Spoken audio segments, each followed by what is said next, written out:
Hey, Gateway, this is Pastor Bob, and in a week and a half, we will be once again hosting Family Promise. It's going to be a little bit different than in the past. They won't be here.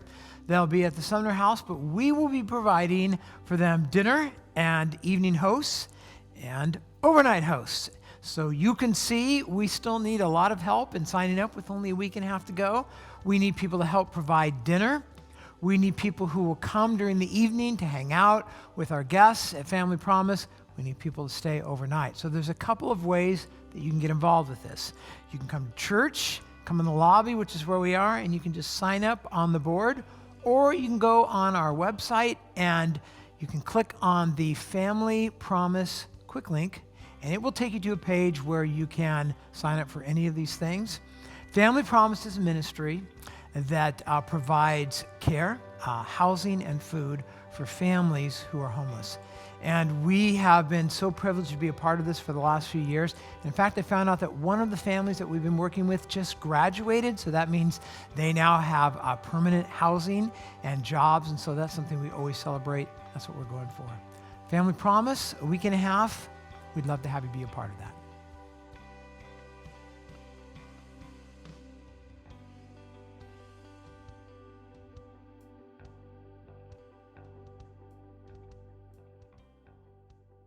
With Mike and Angie Johnson, and many of you know them. You have seen them here at church. In fact, they snuck into church recently. You may or may not have seen them.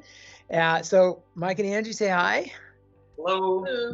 And our internet's a little bit glitchy, but you'll be able to hear them just fine. So first of all, Mike and Angie, maybe you could tell everybody where in the world you are right now. So we're on a little island called Tarakan. Basically halfway around the world from where you are, closer to the equator. We service, our ministry services like the north half of the island of Borneo with our ministry. Cool. It sounds very exotic. It can be. Very cool. So we're talking about missions this weekend, as specifically what we see in Acts chapter 14, verses 19 through 28. And I wanted to ask you the question, how did you know that God was calling you to go into vocational ministry, into full-time missions work?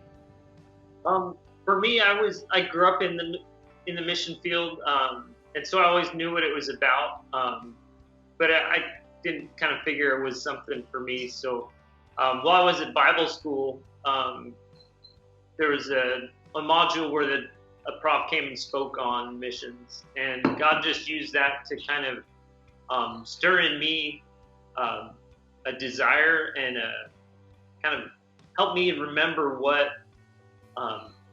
missions was and what it was for. And he broke my heart for people that didn't have access to his word and that were isolated from hearing the gospel. How about you, Angie? How did you know? I never wanted to be a missionary. I'd always joke around about, oh, don't tell God you'll do anything, I'll send you to Africa. But he sent me to Indonesia. But for me, it wasn't a big moment or calling. I met Mike, and he told me when we're dating, he told me he wanted to live overseas and work with aviation, and it scared me, but God just slowly over time just started like piquing my interest about like Indonesia and missions, and it wasn't like a calling. He just put this desire on my heart, and I remember I'd be sitting in a sermon and missions would come up, and then your heart starts beating faster, and you're like, oh crud, I'm getting convicted. Like I think he's calling me to go over. So, but yeah, now it's just I describe it as this strange, crazy desire to fall in love with a place that why do I love it over here so much, and why do I love these people so much? It's God. Like I don't know, I can't imagine doing anything else right now. So that's amazing. Well, hey, so you guys are with MAF, Missionary Aviation Fellowship.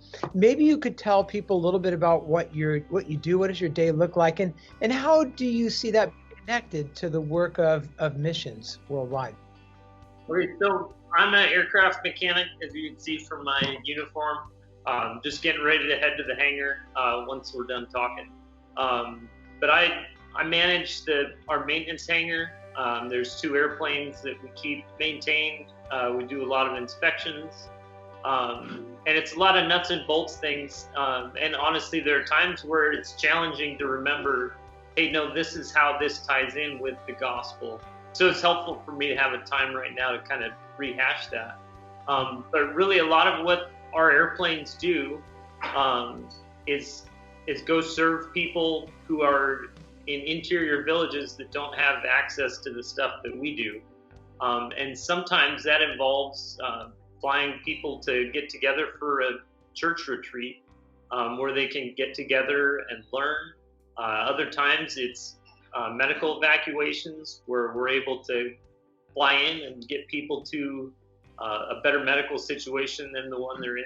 And sometimes it involves bringing building materials in so that they can build a nurse station at an interior village.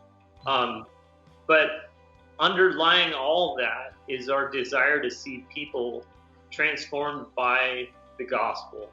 And we see that in some of the people we partner with. A lot of places MEF serves, we're working with Western missionaries, but here in Tarakan, we work with a lot of Indonesians who have decided that, you know what, God's called me to work at this interior village.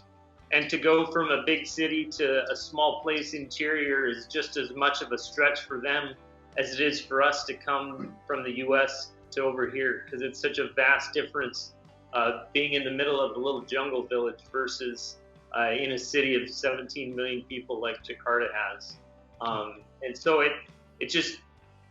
it's neat that we're partnering with Indonesians to reach Indonesians. And so we get excited whenever we're reminded of that. My life, it changes from day to day. Like today, I used to work for Horizon Airlines at the Portland airport, and I would order all the parts for the airplanes. But so today I'm the one that orders all the parts for the airplanes. Here for MAF. But it's interesting. My mission, I didn't come over with a set job per se, so I'm always on the lookout for ways I can plug in. And a lot of the times, it's just the passengers that happen to be on our airplane. If it's a medevac flight, I can build a relationship with them. But we came across this group last year. It's a group of Indonesian missionaries, and they are working on Bible translation work in the interior villages. And at first, they just wanted air service into the jungle, so we flew them. And then we found out that they wanted to help practice their English because there's so many resources in English to help study more about the Bible. So they wanted help with their English. And so we're like, yeah, sure, we can help you learn English and stuff. And we're teaching them English, and they're like, you know, what we need more than even learning English is we just need somebody to help equip us spiritually before we go into battle into the villages and do the translation work. It's just really hard, and we need people to encourage us. So yeah, we're like, yeah, sure, we can encourage you. A year ago, that looked like us getting on an airplane and going and sitting down with them and encouraging them face to face. But because of COVID, it looks much different. So right now, actually on Sunday nights, we meet in a Zoom meeting together, and we practice our English together, and we just encourage each other just through the Bible and through the Word. And it's just really amazing. And two of the missionaries, there was actually a guy from Brazil, and there's a girl from Mexico also that are missionaries, which just blows my mind because we're always sending missionaries to Brazil and Mexico, and to be working alongside missionaries from Brazil and Mexico. It's just, I don't know, it's just amazing how the church comes together to help just spread the gospel. That's very cool. Well, so I'm talking to you guys. It's let's see, it's 5:45 in the evening here on Tuesday. What time is it there? It's 8:42. Wednesday. So, well, we love you guys, and we really appreciate that we get to be a part of your ministry, and also thank you for the fact that when you were here, you listened to God, and you were willing to make that choice and to follow Him halfway around the world. You are a wonderful example to us. We love you, and we're always praying for you. So thank you guys a lot, and have fun at work today, and have fun being in a place where the air quality for once is better than it is here in Washington. So, yeah. So I love you guys, and stay away from those cobras, and we'll talk to you again soon. All right? Bye. Bye.